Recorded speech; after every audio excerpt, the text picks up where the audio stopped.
यह कहानी है शहर में रहने वाले महेश की, जो अपनी माँ के साथ रहता था। उसके पिताजी के गुजर जाने के बाद उसके घर की आर्थिक संतुलन काफ़ी खराब हो गया था। उसकी माँ दूसरों के घरों में पोछा झाड़ू लगाने का काम करती थी। उससे जो भी 4-5 पैसे मिलते वो अपने घर को चलाती थी। महेश दिन भर अपने दोस्तों के साथ घूमता और पार्टी करता रहता था। वो दिन भर घर के बाहर रहकर अय्याशी करता और जुआ खेलता। धीरे-धीरे वक़्त बीतता चला गया। उसकी माँ बूढ़ी होती चली गई। उसकी माँ रोज़ महेश को कहती, बेटा अपने लिए एक अच्छी-सी जॉब ले ले, लेकिन माँ की बातों को वो नज़रअंदाज कर देता। एक दिन की बात है, महेश की माँ की तबीयत काफ़ी ज़्यादा ख़राब हो गई।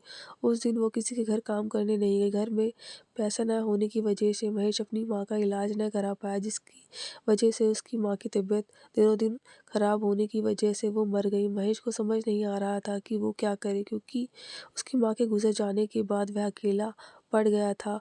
उसके पास ना रहने के लिए घर था, लेकिन खाने के लिए भी कुछ नहीं था। उसके सभी दोस्तों ने उसका साथ छोड़ दिया था। वह अपनी माँ की बातों को याद करके ज़ोर-ज़ोर से रोने लगा। वह भूख से पागल हो गया उसके और इधर-उधर खाने के लिए ढूँढने लगा। तभी उसकी माँ द्वारा लिखी एक चिट्ठी मिलती है, जिसमें लिखा हुआ होता है, महेश बेटा, मैंने तुम्हारे लिए कुछ पैसे कपड़े में बांध कर बेड के नीचे रख दिए हैं। तुम उसे लेकर अपनी भूख मिटा सकते हो। महेश को अपनी माँ की इस भावना को देखकर उसे रोना आ गया।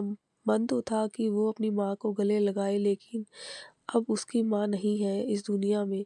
मोरल, दुनिया में एक माँ ही ऐसी होती है जो अपने बेटे को बिना किसी स्वार्थ के प्यार करती है। इसलिए दोस्तों, अपनी माँ का दिल कभी ना दुखाए, क्योंकि आपके लिए जान से भी ज़्यादा माँ आपको जान से भी ज़्यादा चाहती है। इसलिए उनकी सेवा किया करो, क्योंकि इससे ज़्यादा स्वर्ग कहीं नहीं मिलेगा। कौन-कौन अपनी माँ से ज़्यादा प्यार करता है, हमें कमेंट के माध्यम से ज़रूर बताएं। हमें कमेंट करके बताएं कि ये कहानी आपको कैसी लगी। दोस्तों, हमारे चैनल को सब्सक्राइब करें इसी तरह की नई-नई कहानियाँ सुनने के लिए।